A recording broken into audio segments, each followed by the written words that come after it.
Special, episode 1 for the week. If you're watching on the YouTube thing, that glorious picture behind me is from Jade, I'm sorry.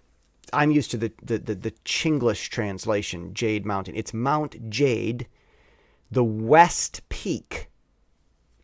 The West Peak of Mount Jade. Very glorious. This peak Mount Jade is higher than Mount Fuji. Not much, but it is high up. Because it's tropical, you don't have to put on a snowsuit to get there, but it is cold. And you got to have wind gear and gloves. You've got to. But this is West Peak. Not quite as high. You don't need gloves. And it's pretty high up. It's a summit. And it's just glorious. It's right there in the woods. It's really beautiful. And there's this kid that I went there with. He's 11 years old. And it's good that we went because he wasn't able to make it. Kids, small bodies, they can't make it to the actual Mount Jade summit. So the dads and his younger brother were tired and exhausted. The younger brother was strong-willed but angry that his body wouldn't move at high altitude. So he was, dealing with that. He was going the distance, going for speed. So while the dads and the younger brother were crashed at the lodge at 3 p.m. from so much altitude ascension so quick, this 11-year-old and I went on a 2-hour round trip journey up to West Peak, which is behind me. And he couldn't make the summit in the morning, so this was his summit, turned out. There was a point where he was too tired, and we had to move because of time, because dinner was going to close if we didn't get back in time. They go to sleep at 7, and you're so tired, there's no problem going to sleep at 7. Even if you slept all day the day before, there's no problem going to sleep at 7. So we had to hurry up and get back for food. He was tired, and I picked him up and carried high altitude. I'm exhausted. Where you walk like for 10 seconds and you're tired. We were up there, and he couldn't make it, and so I picked him up and carried him 10 meters uphill, and that was a big deal. And I took a 1-minute rest, and it was enough for him, and we finished the journey. That was I don't know. If you haven't climbed mountains and you don't know what I'm talking about, but picking up someone half your weight and carrying them 10 meters at high altitude could exhaust you for the rest of the day. All right, okay, but that's this picture behind me. It's a wonderful memory. I'm so glad we went. It's really beautiful. If you ever go to Mount Jade, make sure that you get out to West Peak and see this glorious, lovable little place. Amazing view. All right, I've ranted on enough about how much I love this. I'm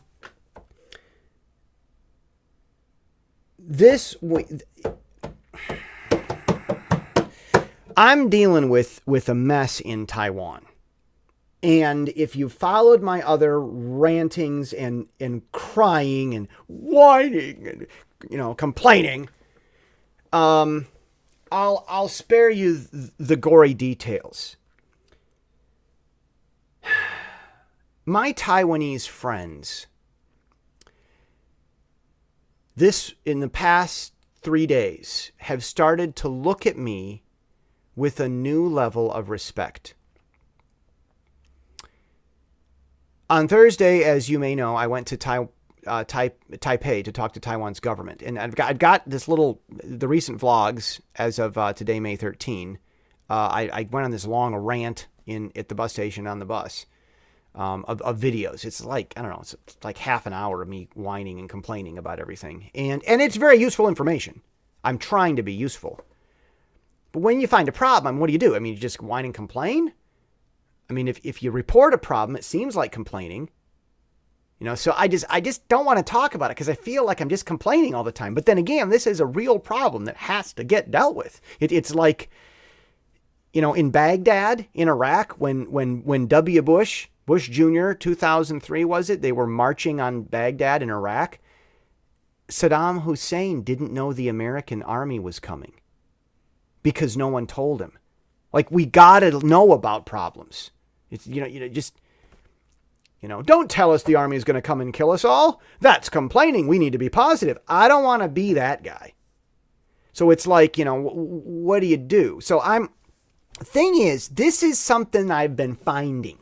I've discovered yesterday in the podcast special, or the podcast weekly, I talked about myself and self-discovery. Who am I? The ongoing question. Careful. If you ever figure it out, God will tell you that's the purpose of your life, is to figure out who you are, and then you're over. So maybe we should avoid that question.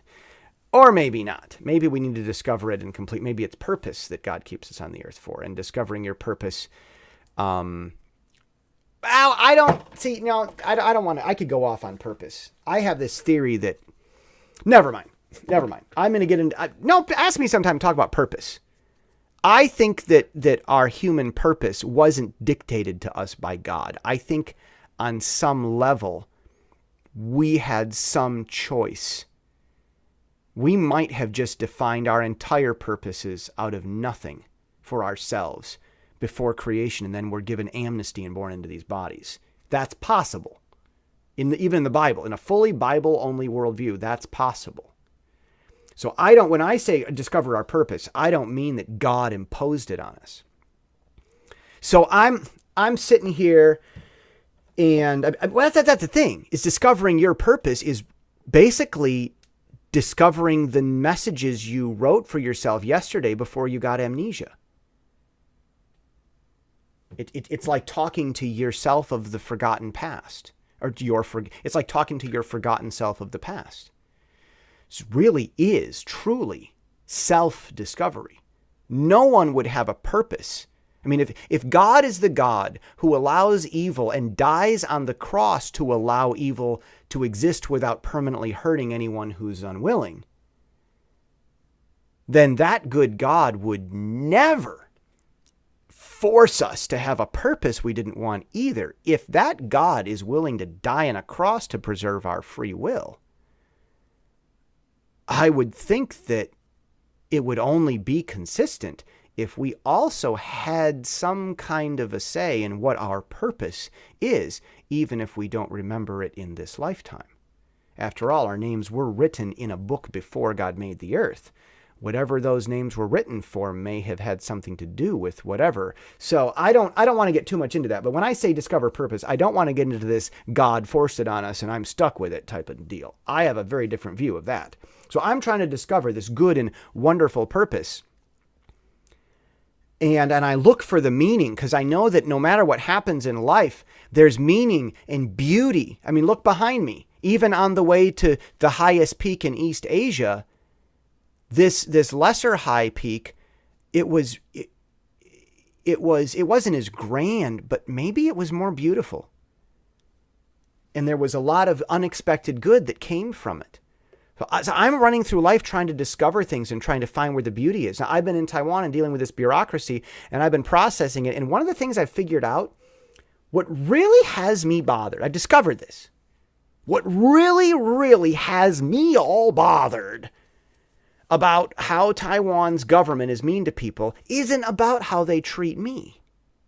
It's about how they treat the Taiwanese. That's what's been bothering me the whole time. I just never thought to say that, because we're all trying to think about what it is that we're really thinking about anyway. I would tell my story, but not because I was bothered by my story. My story is evidence of what, certain people over here are doing to everybody. I'm one raindrop in the storm. I'm one plaintiff in the class action suit. And my goal isn't to get stuff fixed for myself as much as it is to stop the massive injustice that continues for everybody. This is bad. They do this to everybody. I can bear witness to my little story. And that's what I've been trying to say. And that's what I talk about. And even when I clarify that, even when I tell people this isn't about me, I'm not even so concerned for my own justice. My own justice is an indication of their ability to give justice to everybody. If they can't give it to me, then they're not giving it to everybody because I'm a somebody.